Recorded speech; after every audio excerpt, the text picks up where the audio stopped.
یکم محرم الحرام کو آپ کی شہادت ہے، ایک مجوسی غلام ابو لؤلؤ فیروز، یہاں پہ سوال یہ پیدا ہوتا ہے کہ مدینہ میں تو کافروں کا داستہ ممنوع ہے، ایک آگ کی عبادت کرنے والا مدینہ میں کیسے آیا؟ حضرت عمر رضی اللہ تعالیٰ پر حملہ کیسے ہو گیا؟ تو یاد رکھیے مغیرہ بن شعبہ رضی اللہ تعالی عنہ اس وقت کوفہ میں گورنر تھے۔ حضرت عمر رضی اللہ عنہ کے دور میں آپ نے کوفہ کا گورنر مقرر کیا تھا، تو آپ نے کچھ لکڑی کا کام کروانا تھا، ہمارے ہاں جس کو درخان کہتے ہیں۔ تو حضرت عمر رضی اللہ عنہ نے خط لکھا مغیرہ بن شعبہ کو کہ اگر کوئی اچھا کاریگر ہو تو مدینہ میں بھیج دو، ہم نے کچھ جو ہے وہ کام کروانا ہے۔ تو مغیرہ بن شعبہ رضی اللہ تعالیٰ نے اس وقت فون کا زمانہ تو نہ تھا، خطوط کے ذریعے سے کافر جاتے تھے، تو حضرت مغیرہ بن شعبہ نے فرمایا امیر المؤمنین کاریگر بہت اچھا لیکن ہے غیر مسلم، ہے مجوسی، مسلمان کاریگر یہاں پہ نہیں ہے، کہتے تو اس کو بھیج دیتا ہوں۔ تو حضرت عمر رضی اللہ تعالیٰ نے فرمایا کہ ہاں اس کو بھیج دو۔ اب اس کے لیے مدینہ میں ایک جگہ خاص کی گئی کہ تم نے صرف اس جگہ پر رہنا ہے اور یہاں پہ جو کام کرنا ہے اپنا کام کرنا ہے، یہاں سے آگے جو ہے وہ ہمارے جو ہے وہ آس پاس بستیوں میں نہیں جانا، کیونکہ غیر مسلم کا داخلہ ممنوع تھا۔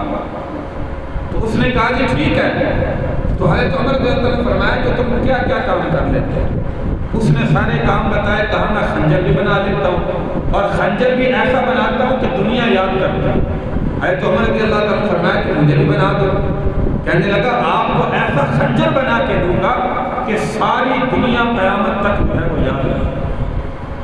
حضرت عمر رضی اللہ عنہ سمجھ گئے کہ مجھے موت کی دھمکی دے رہا ہے، قتل کی دھمکی دے رہا ہے۔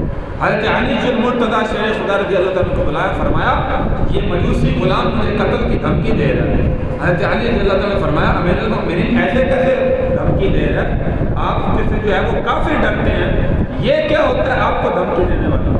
کہا مجھے اس کے جملوں سے ایسے لگا جیسے یہ مجھے دھمکی دے رہا ہے۔ امیر المؤمنین ابھی تک اس نے آپ پر کوئی حملہ نہیں کیا، ہم اس پر جو ہے وہ کیسے جو ہے وہ قانون نافذ کر سکتے؟ تو حضرت عمر نے فرمایا کہ بات تو تمہاری ٹھیک ہے۔ چند دن گزرے، نماز فجر کے اندر یہ غیر مسلم مجوسی ابو لؤلؤ فیروز نامی یہ چھپ کر جو ہے وہ منبر کے اندر بیٹھ گیا، محراب کے اندر۔ تو حضرت عمر رضی اللہ عنہ جیسے نماز پڑھانے کے لیے آئے، آپ نے نیت باندھی، تلاوت شروع فرمائی۔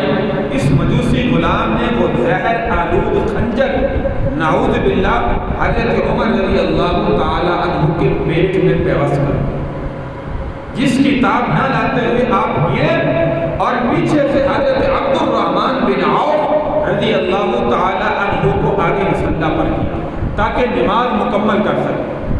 اب اس نے حملہ کر کے بھاگنے کی کوشش کی، لیکن آپ جانتے ہیں کہ وہ صحابہ کی صفیں تھی، صحابہ کندھے کے ساتھ کندھا ملا کر کھڑے ہوتے تھے، صحابہ کی صفوں سے کوئی نکل نہیں سکتا تھا۔ جب اس نے دیکھا کہ میں یہاں سے نکل نہیں سکتا، حالانکہ صحابہ تو پکڑ بھی نہیں رہے نماز میں، لیکن نکل نہیں سکتا تھا، جب نہ نکل سکا تو خنجر سے صحابہ پر بھی حملہ کرنا شروع کیا، کہ جو سامنے آئے اس پر حملہ کرتا ہوا نکلنے کی کوشش کی۔ کچھ صحابہ جو تاخیر سے آئے، انہوں نے جب یہ معاملہ دماغ میں دیکھا اس کو بھاگتے ہوئے، تو جب اس نے جو ہے وہ دیکھا کہ مجھے پکڑ رہے ہیں، وہی خنجر اپنے پیٹ میں مارا اور خود وہاں پہ جہنم نصیب ہوئی۔ نماز مکمل ہوئی، حضرت عمر بن خطاب رضی اللہ عنہ نے فرمایا فوراً دیکھو کہ مجھے قتل کرنے والا کون ہے۔ سب نے دیکھا، کہا امیر المؤمنین وہی مجوسی غلام جس کو آپ نے بلایا تھا۔ کہا میں کہتا تھا کہ اس نے مجھے قتل کی دھمکی دی ہے۔ فرمایا اللہ تیری ذات کا شکر ہے، تو نے میری دعا کو قبول فرمایا۔ اللہم ارزقنی شہادۃ فی سبیلک واجعل موتی فی بلد رسول اللہ صلی اللہ علیہ وسلم۔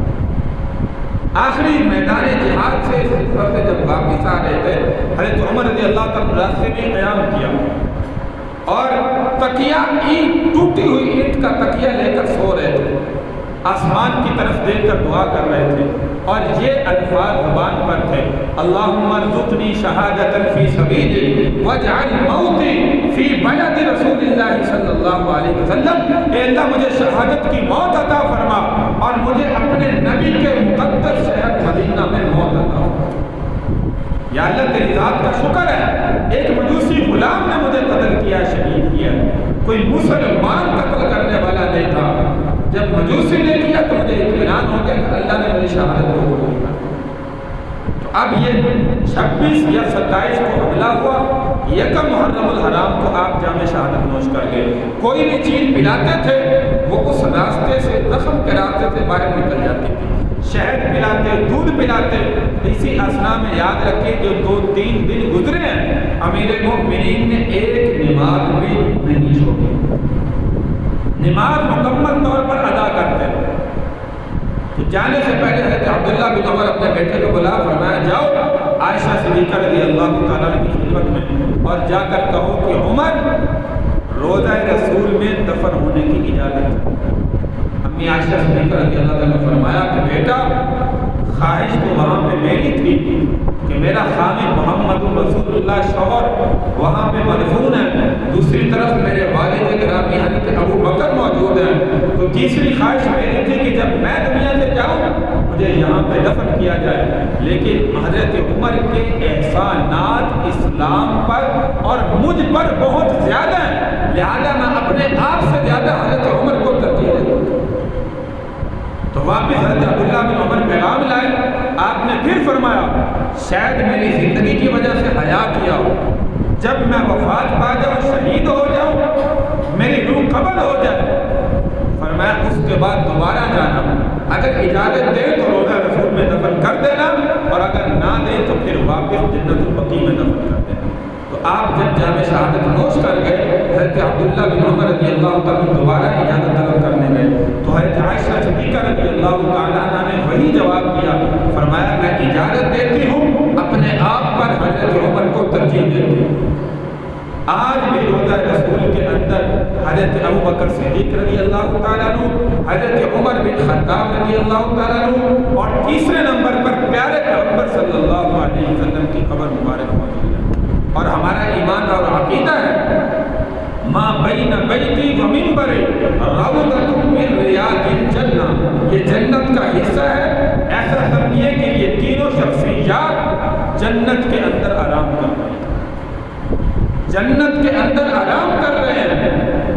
بہت بد نصیب ہے وہ انسان جو نعوذ باللہ ایسے خلیفہ پر، ایسے خلیفہ کا بغض اپنے دل میں رکھ کر دشمنان اسلام اپنا بغض جو ہے وہ لوگوں کے سامنے پیش کرتے ہیں.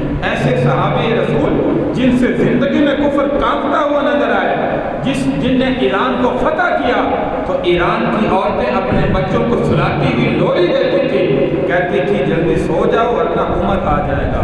یہ میرے بھائی دبدبا حضرت عمر کا کافروں کے دل تھا، کافروں پر اتنا بڑا روب اور دبدبا تھا. آج بھی 14 صدی گزرنے کے بعد کافر حضرت عمر کا نام سے جو ہے وہ کانپتے ہیں. ایسا دبدبا حضرت عمر رضی اللہ تعالیٰ عنہ کا اللہ نے اتنا بڑا مقام عطا فرمایا. اس لیے میرے بھائی صحابہ تمام کے تمام جنتی ہیں، حق پر ہیں. ہمارا ایمان اور عقیدہ ہے ہر صحابی عادل ہے، ہر صحابی جنتی ہے. جو بھی کسی صحابی کے بارے میں بغض رکھتا ہے یاد رکھو وہ خود بندہ دائرہ اسلام سے خارج ہے.